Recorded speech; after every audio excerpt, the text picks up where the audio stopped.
প্রিয় দর্শক, মানুষের চোখ শুধু দেখার অঙ্গ নয়, বরং আমাদের জীবনের আলো। অনেক সময় চোখে কোটা হয়, জ্বালা হয়, চোখে ঘোলা দেখায়, চোখের আলো যেন থামতে থাকে। আজ আপনাদের সামনে এমন একটি কোরআনি আমল শেয়ার করব, যা উলামায়ে একরাম শত শত বছর ধরে মানুষের চোখে উপকারের ব্যবহার করে আসছেন। আসুন আমরা সে আয়াতটি শুনে নেই। আল্লাহ তাআলা কোরআনে কারিমে সূরা কাহফের 22 নম্বর আয়াতে বলেছেন, ফাকাশাফনা আনকা ইযাআকা ফাবাসারুকাল ইয়াওমা হাদীদ।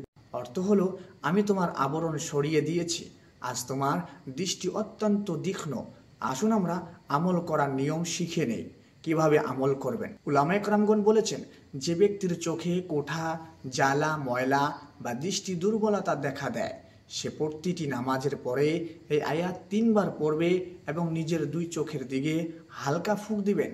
এই আমল চোখের স্নায়ুকে শান্ত করে, মনের দুশ্চিন্তা কমায় এবং দৃষ্টিশক্তিকে আল্লাহর ইজাজতে তীক্ষ্ণ করে দেয়। এই আয়াতে আল্লাহ তাআলা যেন ঘোষণা করেছেন, হে বান্দা, তোমার দৃষ্টি আমি চাইলে আরও পরিষ্কার করে দেই।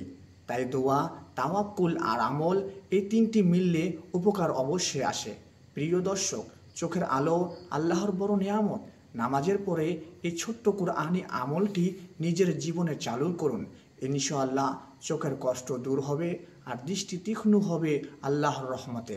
আল্লাহ তাআলা আমাদের সবাইকে হেফাজত করুন, আমিন।